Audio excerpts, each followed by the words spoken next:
તો સોમનાથના અમૃત પર્વને લઈને તૈયારીઓ તેજ બની છે। 11 મેના રોજ સોમનાથ આવશે પ્રધાનમંત્રી નરેન્દ્ર મોદી। સોમનાથમાં મંત્રીઓ અને અધિકારીઓએ ધામા નાખ્યા છે। જીતુ વાઘાણીએ ઉચ્ચ સ્તરીય સમીક્ષા બેઠક કરી। રોડ શો અને જાહેર સભાની તૈયારીઓને પણ અંતિમ ઓપ આપવામાં આવી રહ્યો છે। તો સોમનાથ મંદિર પરિસરમાં ભવ્ય કાર્યક્રમ યોજાશે। સૂર્ય કિરણ એર શો બનશે મુખ્ય આકર્ષણ, જેમાં પીએમના પ્રવાસ પૂર્વે સુરક્ષા તંત્ર પણ હાઈ એલર્ટ પર છે। કાર્યક્રમ સ્થળોની જીતુ વાઘાણીએ મુલાકાત લીધી। સોમનાથમાં સફાઈ અને સુશોભનની કામગીરી પણ તેજ બની છે, સાથે બેરિકેડિંગ અને ટ્રાફિક પ્લાનિંગની પૂર્ણતાના આરે છે। લાઈવ અમારી સાથે જોડાઈ ગયા છે ગીર સોમનાથથી રાકેશ પરવડા।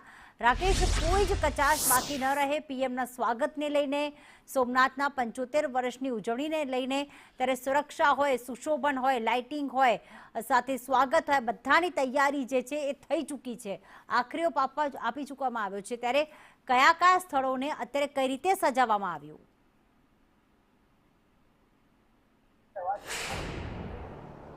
પ્રીતિ, ચોક્કસથી 4 માસ બાદ ફરી દેશના પ્રધાનમંત્રી નરેન્દ્રભાઈ મોદી સોમનાથની મુલાકાત આવી રહ્યા છે।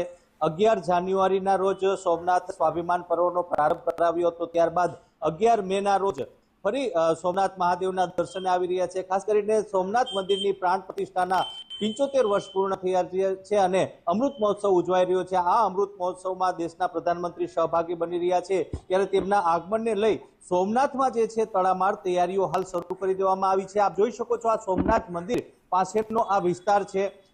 હું આપને દ્રશ્ય બતાવવા માંગીશ। હેલીપેડ થી લઈ અને સોમનાથ હમીરજી સર્કલ સુધી આ જે દ્રશ્ય છે, આ રોડ ઉપરથી જે નરેન્દ્રભાઈ મોદીનો રોડ શો યોજાનારો છે, અંદાજે 1 કિલોમીટરનો આ રોડ શો યોજાનાર છે અને જેમાં અનેક જિલ્લાઓમાંથી લોકો નરેન્દ્રભાઈ મોદીનું અભિવાદન કરવા માટે અહીં આવનાર છે।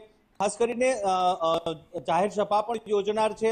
અંદાજે 25,000ની બેઠક વ્યવસ્થાવાળા 3 ડોમ સદભાવના ગ્રાઉન્ડ ખાતે તૈયાર થઈ રહ્યા છે અને આ ઉપરાંત મેદાનની જે કેપેસિટી છે, અંદાજે 70 થી 80,000 લોકો આ મેદાનમાં ઉભા રહી શકે છે। એટલે કહી શકાય કે મોટી જંગી જાહેર સભા પણ યોજાનાર છે। ત્યારબાદ આપ જોઈ શકો છો, આ હમીરજી સર્કલ છે, આ હમીરજી સર્કલ પાસે જ નરેન્દ્રભાઈ મોદીનો રોડ શો પૂર્ણ થશે અને સોમનાથ મંદિરમાં છે તે દર્શન માટે જશે। સુરક્ષા વ્યવસ્થાની દ્રષ્ટિએ વાત કરવામાં આવે તો એસપીજી સહિત પોલીસનો ચુસ્ત બંદોબસ્ત ગોઠવી દેવામાં આવ્યો છે। એડીજીપી સહિત 2 આઈજીપી ઉપરાંત 14 જેટલા એસપી, 42 જેટલા ડીવાયએસપી, 72 જેટલા પીઆઈ અને 163 જેટલા પીએસઆઈ ઉપરાંત 15 થી વધુ પોલીસનો સ્ટાફ અહીં તૈનાત કરી દેવામાં આવ્યો છે અને મલ્ટી લેયર જે સિક્યુરિટી ગોઠવી દેવામાં આવી છે। બીજી તરફ સ્વચ્છતાની દ્રષ્ટિએ વાત કરવામાં આવે તો મહાનગરના સ્ટાફને પણ અહીં વેરાવળ નગરપાલિકા ખાતે તૈનાત કરી દેવામાં આવ્યો છે।